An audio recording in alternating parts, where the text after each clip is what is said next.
আমার বয়স যখন 14 বছর তখনই জীবনের প্রথম একটা মেয়েকে দেখার পর থেকে বিয়ে করার শখ জাগে। একই গ্রামের একই স্কুলের 2 বছরের জুনিয়র একটা মেয়ে। মেয়েটাকে দেখে আমার অসম্ভব ভালো লেগে যায়। গায়ের রং ফর্সা, কোকড়া চুল, খাড়া নাক, গোলাপি ঠোঁট, শুধুমাত্র সামনের একটি দাঁত উঁচু। তবে মেয়েটাকে আমার কাছে অসাধারণ লাগে, কেন জানি অদ্ভুত রকমের সুন্দর লাগে। আমার সেই পছন্দের কথা আমার প্রিয় বন্ধু মেহেদীকে ছাড়া আর কাউকে জানালাম না। তারপর মেহেদীর কথা মতো একটা চিরকুট লিখে মেয়েটার ইসলাম শিক্ষা বইয়ের ভিতর রেখে দিয়ে আসলাম। সেটা আমার জীবনের প্রথম লেখা চিঠি ছিল। চিঠিতে লেখা ছিল, আমি একটা পাপ করে ফেলেছি, তোমাকে ভালোবেসে ফেলেছি, এই পাপ কাটাতে হলে তোমাকে বিয়ে করতে হবে। মেয়েটি চিঠিটা পেয়েছিল 3 দিন পর, কারণ সে ওই 3 দিন ইসলাম শিক্ষা বই খুলেই দেখেনি। এদিকে 3 দিন হয়ে গেল, 3 দিনেও কোনো উত্তর না আসাতে আমি আর আমার বন্ধু মেহেদী অস্থির হয়ে বসে আছি। সে যাই হোক, যেদিন সে চিঠিটি হাতে পেয়েছিল সেদিন সে চোখ লাল করে স্কুলে আসলো। সম্ভবত এটাই তার জীবনের প্রথম চিঠি ছিল, তাই চিঠিটা পাওয়ার পর রাত জেগে কান্না করার কারণে তার চোখ দুটো লাল হয়ে গিয়েছিল। সেদিন ওর সাথে আমার সামনাসামনি দেখা হয় টিফিন পিরিয়ডে। সে তার এক বান্ধবীকে দিয়ে খবর পাঠিয়ে দেয় যে স্কুলের পিছনে সে আমার সাথে দেখা করতে চায়। আমিও রাজি হয়ে যাই।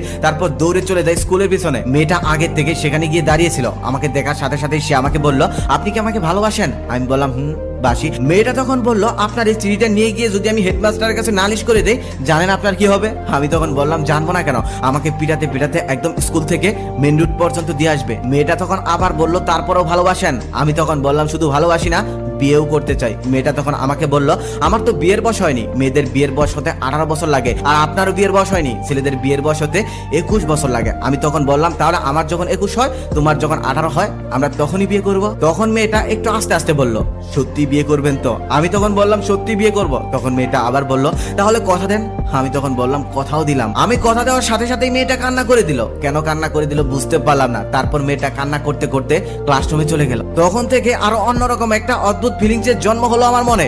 ভালোবেসে ফেললাম আমি ওকে। আমার প্রিয় বন্ধু মেহেদীদের পাশের বাড়ি ছিল ওদের বাড়ি, তাই আমার প্রিয় বন্ধু মেহেদীকে দিয়েই চিঠি আদান প্রদান করতে লাগলাম। এভাবেই চিঠি আদান প্রদান করতে করতে আমাদের ভালোবাসা 1 বছর কেটে গেল। 1 বছরের মধ্যে গ্রামের অনেকে আমাদের প্রেম সম্পর্কে জেনেও গেল। দুষ্ট ছেলে মেয়েরা গাছের মধ্যে লাভ এঁকে শাকিল প্লাস নিভা লিখে রাখতো। আমাকে দেখলেই নিভা নিভা বলে ডাকতো, আবার নিভাকে দেখলে শাকিল শাকিল বলে ডাকতো। কিছু বললে আরো বেশি করে বলতো, তাই কিছু বলতাম না। এরপর স্কুলের এক সাংস্কৃতিক অনুষ্ঠানে নিভা নাচলো। সেই নাচের গান ছিল বৃষ্টি পরে টাপুর টুপুর পায়ে দিয়ে সোনার নুপুর।